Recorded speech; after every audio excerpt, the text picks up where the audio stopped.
Hello and welcome to Kashmir Now. I'm your host Shivangi Mishra. Let's take a look at what made news this week. Gilgit-Baltistan administration forces people to deal with unresolved issues.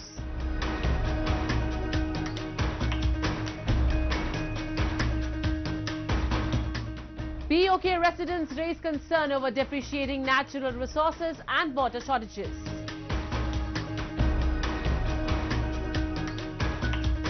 Snowfall in Gulmarg and Srinagar leads to significant rise in tourist arrivals.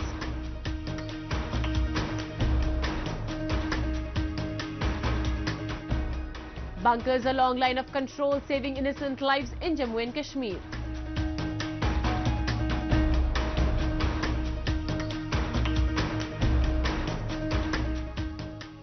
And in our special section of Incredible India, we talk about the annual tribal fair in Bhubaneswar.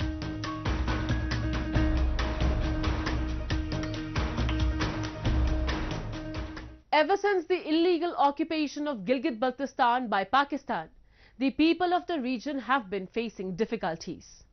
They have never been granted the rights they deserve, as successive governments in Islamabad have continued to treat them unfairly.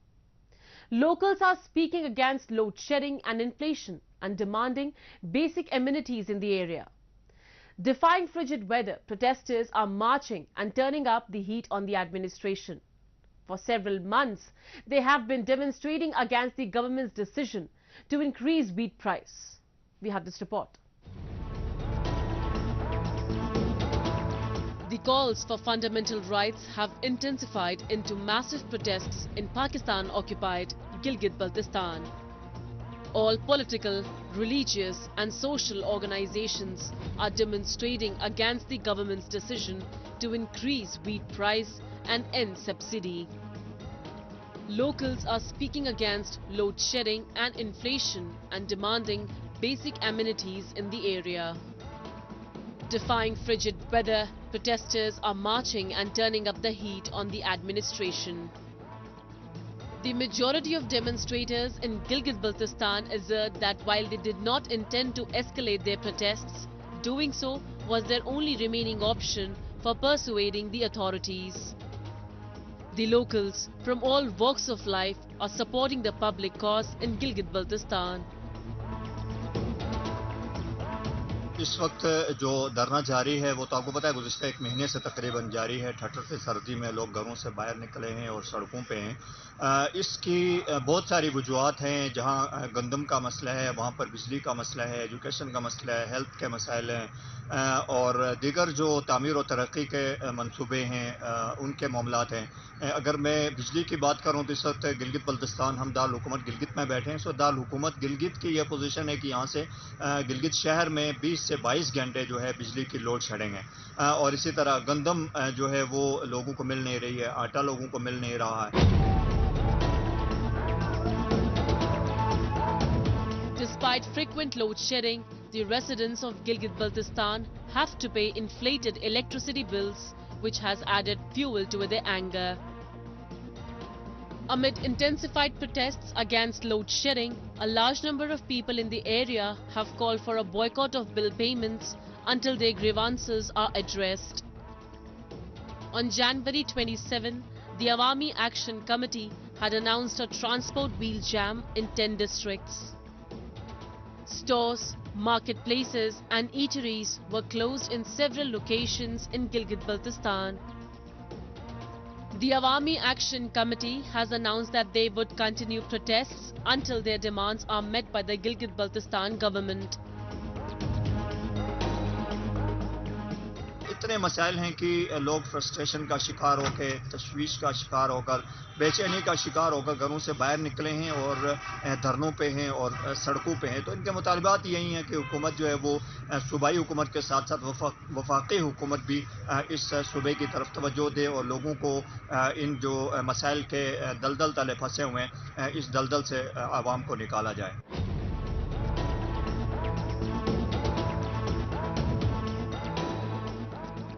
No one is happy in Gilgit-Baltistan, whether child or elder people, students or members of the working class. The educational institutes in the region have been turned into places of persecution by the Pakistani government.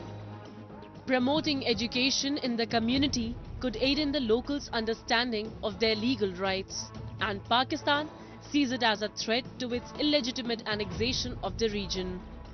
Educational centers in Gilgit-Baltistan and other areas of illegally occupied regions are witnessing protests by academic and administrative staff who are demanding their pending salary hike. The academic staff have appealed to the government on several occasions, but their demands have not been fulfilled. The university students in the region have also been protesting against unprecedented fee hikes. Accusing the university administration of mismanaging the resources, students are also campaigning that they are not being provided any facilities. The people of Gilgit-Baltistan and Pakistan-occupied Kashmir now find themselves facing a rather different problem. With the over-exploitation of land and water resources in the region, the important components required for their livelihoods are being destroyed rapidly. Ponds are drying and the water supply for the people is less. People are compelled to use the contaminated water for drinking and domestic use. However, the serious issue has still not caught the attention of the authorities. Let's delve into the matter with this report. The problem of global warming and climate change have been a major concern for the people of Pakistan-occupied Kashmir nowadays. Forest fires, poaching, smuggling and corruption are destroying the forests on a daily basis. Due to excessive land resource exploitation, POK has experienced several forest fires and major water shortages. Still, the authorities in the region are not bothering to take steps in order to repair the damage already done.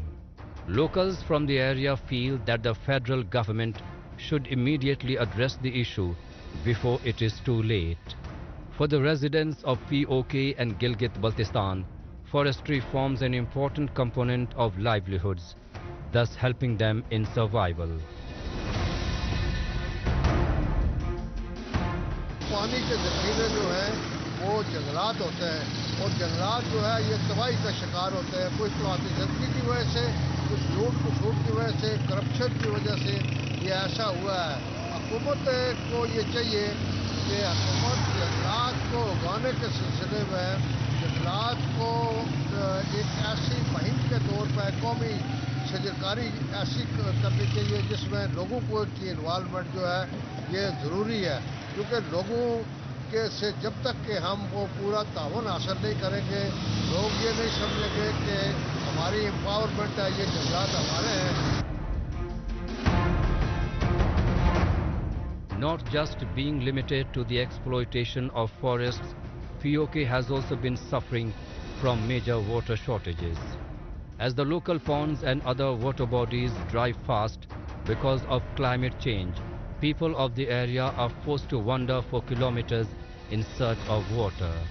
As the water bodies are drying, the people of POK have to frequently depend upon seasonal water seeping from mountains. Locals are forced to store this water in bulk, as they do not know what they will do once this seasonal water also dries up. 2-3 महीने से बारिश है ही नहीं है, बिल्कुल जंगलों में आ गया, पानी बिल्कुल खुश्क हो गए हैं, बड़े मसले से हैं। ये बाहर के लेके जाते हैं, यही खाते हैं, यही पकाते हैं, जानवरों को यही पिलाते हैं, बड़े परेशानी में हैं। दरिया भी बिल्कुल कम हो गया है, जो चश्मे थे वो भी सूख गए हैं बिल्कुल। ये थोड़ा सा बहुत पानी अगर बारिश में ये भी खत्म हो जाएगा। हम लोग तो बहुत करीब ही हैं, साथ ही हैं, लेकिन ये जो मटके वाले लोग हैं ना, ये रनवार से आते हैं, ऊपर चड़कपुरा, रनवार, चंदेरा, इस तरफ से मसाफत कम से कम 7-8-10 किलोमीटर से आते हैं ये लोग। The cries of the sufferings of the people of POK and Gilgit-Baltistan are not falling on the deaf ears of the administration. The government, despite using and exploiting land and water resources from the area, feel no sense of responsibility for the people of this region. No matter how much the people may suffer, they don't care. Let's now move to Jammu and Kashmir, where tourists are enjoying the snow-clad mountains. The much-awaited snowfall has brought cheer to the tourists and the local people while turning the valley into a winter wonderland. Drone visuals are showing stunning visuals of Gulmarg and Srinagar. The snow-laden trees and glistening slopes are adding charm to the beautiful tourist spots in the Union Territory of Jammu and Kashmir. Take a look. Lying in between the snow-peaked mountains of Kashmir's hill station, Gulmarg, the famous Shiva temple is offering breathtaking scenery. Nowadays, snow-laden landscapes and serene ambience in the entire Kashmir Valley are offering a magical experience for travelers. Famous for its eye-catching view, Gulmarg has turned into a winter wonderland. Likewise, several other tourist spots in Jammu and Kashmir are providing mesmerizing scenic beauty after the heavy snowfall.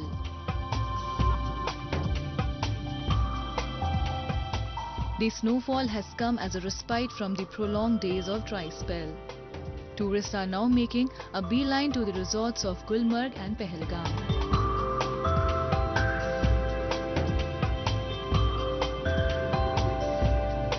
देख रहे हैं कि पूरे गुलमर्ग में खुशी का excitement का माहौल है जो थोड़ी सी मायूसी थी बर्फ़ ना होने की वजह से वो जब से बर्फ़ पड़ी है स्नोफॉल हुई है तब से आप देख रहे हैं पीपल आर सो एक्साइटेड न सिर्फ टूरिस्ट बल्कि जो यहाँ के सर्विस प्रोवाइडर्स हैं वो भी काफ़ी एक्साइटेड हैं चाहे होटल वाले हैं चाहे स्लेज वाले हैं जो भी सर्विस प्रोवाइडर्स और स्टेक होल्डर्स हैं they also are very excited The snowfall in Srinagar has brought cheers to tourists as the city is now turned into all white. The drone visuals are showing snow-covered areas of the city's popular locations including the Lal Chowk. This historic Lal Chowk of Srinagar has been redeveloped and beautified under the Srinagar Smart City project. The decades-old clock tower located here, known as Ghanta Ghar, is a witness to the changing picture of the city. When it snows here, the beauty of this city increases even more. A large number of tourists are coming here to enjoy it. There are many shops nearby whose traders are very happy with this change.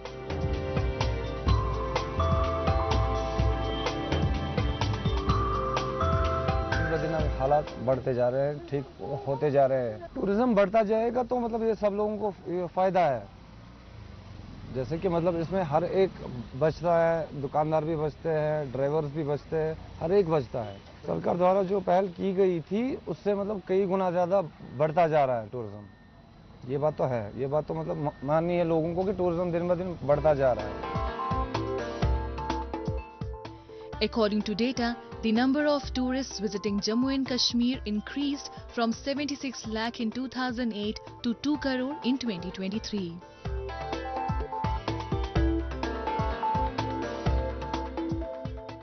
This massive rise in visitors demonstrates the extent to which Jammu and Kashmir is evolving. Jammu and Kashmir is moving rapidly in the direction of peace and prosperity as a result of the government's various development works.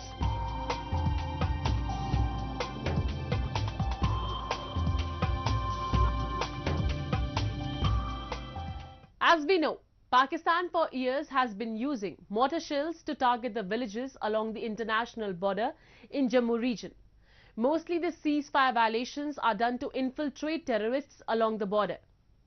In the difficult times, however, hundreds of underground bunkers constructed by the authorities saved the life of innocent people living in the region. The keys of these bunkers have been given to the heads of their respective villages by the civil administration. A report.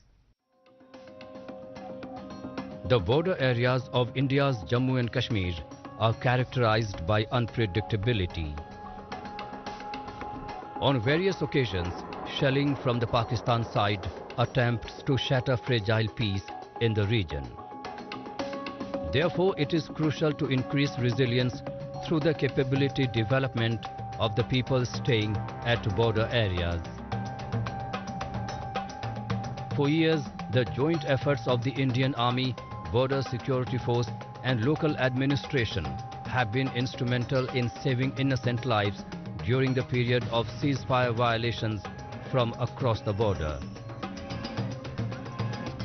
However, In the last few years, thousands of underground bunkers have been constructed to protect people from falling bombs and artillery. With the help of bunkers, villagers are now able to keep themselves safe near their homes instead of evacuating them. जब से यहाँ मोर्चे बने हैं उससे हमें बहुत फ़ायदा है। हमें अपने ही घरों में रहने की सहूलत मिली है जिससे हमारे बच्चे और हमारा परिवार सेफ महसूस करता है। जब भी आवाज़ आती है इसकी हम अपने घरों से निकल के यहाँ ही आते हैं। यहाँ खाने पीने की सब सहूलत है। हमने अपने घरों की तरह इसे रखा हुआ है। साफ सफाई का भी पूरा ध्यान है। In the year 2021, the centre had sanctioned the construction of 14,460 individual and community bunkers for the border residents in Jammu, Kathua and Samba districts. Two types of bunkers have been approved for the civilians, that is individual bunkers and community bunkers. An individual bunker is meant for the households and can accommodate 8 to 10 people, while community bunkers can accommodate 20 to 30 people.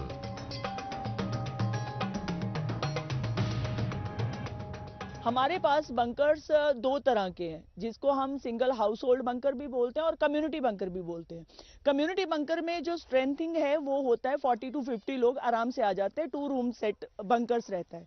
तो जो house hold का bunker है वो एक single 12 bye 12 या 10 bye 10 का ऐसे according the space वो ऐसा बंकर रहता है। जो एडमिनिस्ट्रेशन है जैसे हमारे साथ मिलके वहाँ पे जगह सिलेक्ट की। 2018 में हम लोग सरपंच बने लास्ट दिसंबर में और 18 मिड में ये बंकर्स बनने स्टार्ट हो गए थे।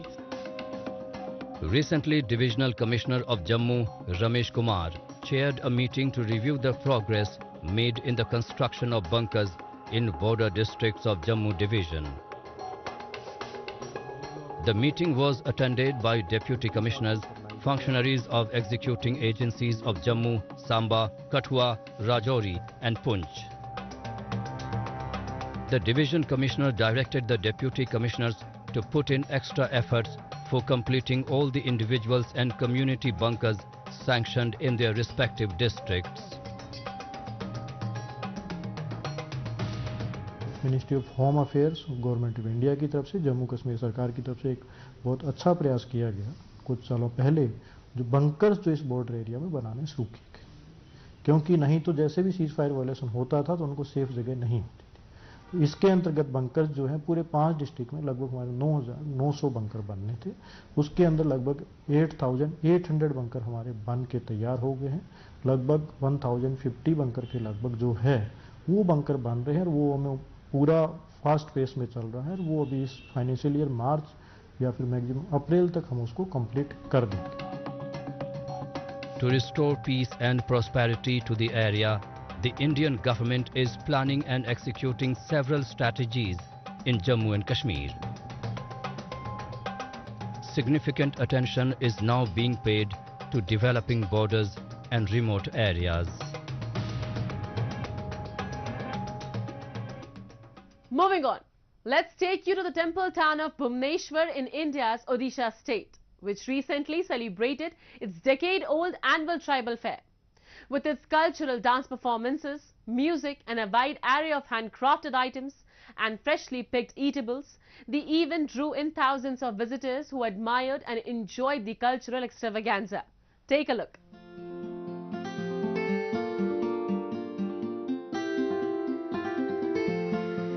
The vibrant city of Bhubaneswar in India's Odisha is well known for its rich cultural heritage comprising ancient temples, some believably dating back to the 6th century and age-old tribal traditions.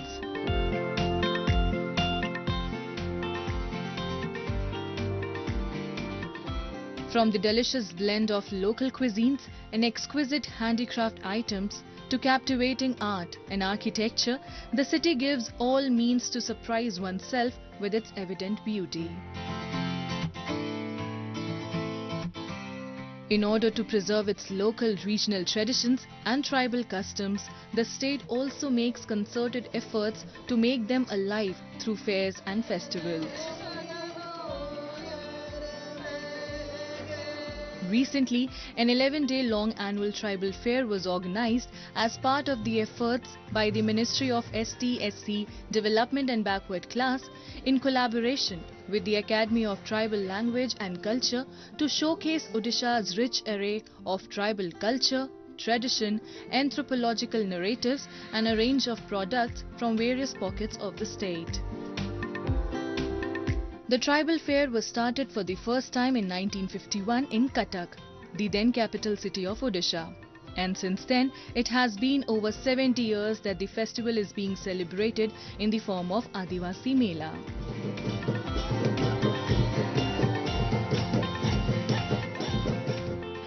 हर साल मैं ये tribal मेला में आती हूँ और इस साल ये ट्राइबल मेला बहुत अच्छे से उद्घाटित हो गया। मैंने इनागुरेशन भी अच्छे से देखा और ओडिशा का we are famous for tribal people, so Odisha में डिफरेंट ट्राइब्स का वो लगा है जो मुझे बहुत अच्छा लगा। उनका कल्चर ये लोग पूरा दिखा रहे हैं कि कैसे उनका इंस्ट्रूमेंट बजाते हैं, कैसे उनका खाना होता है, कैसे उनका कल्चर वो लोग सेलिब्रेट करते हैं। सब वो लोग इस ट्राइबल मेला के दौरान दिखाते हैं और डिफरेंट क्राफ्ट्स भी हैं जो वो लोग शोकेस करते हैं और बहुत चीप रेट में वो लोग बेच रहे हैं वो चीज।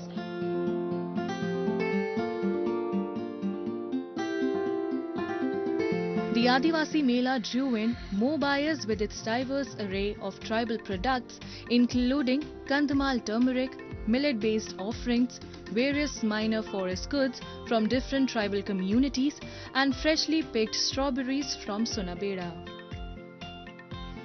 The tribal hut at the event comprised 66 stalls including 15 of arts and crafts, 10 tribal huts and 24 of government departments. During the fair, people were seen buying items and appreciating the handicraft and other embellishing items displayed in the stalls. में लोग आ रहे हैं, हमारा वो ये तो सब local का प्रोडक्ट है और ये हमारा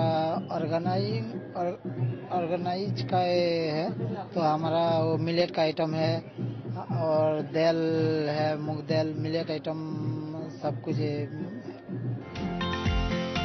The decades-old fair represented the unique tribal communities from different corners of the state and their customs. The annual fair is an effort to bring the regional culture to the world, while providing the indigenous tribal communities with a platform to earn a fair wage. This year, as usual, there is participation from each and every ITTA as also the micro projects. The micro projects, which are the administrative architecture for the PVTGs, have put up their stalls. We have a total of 109 stalls for market linkage, which include the commodities would include minor forest produce to farm and allied activity related products, grains, art, craft and other products which have been prepared solely by the tribal communities of Odisha, including the primitive tribal groups. As with the stalls, we also have an ecosystem present here which is representative of the indigenous communities and the diversity that they are representing. Events like these are essential to making the world aware of India's rich culture. However, this is just one example of how the state governments are working constantly towards the upliftment of underdeveloped sections of the society. Moreover, such fairs also provide an opportunity for traders to interact with a wider audience and earn a reasonable profit. That's all we have for you in this week's episode. Goodbye and take care.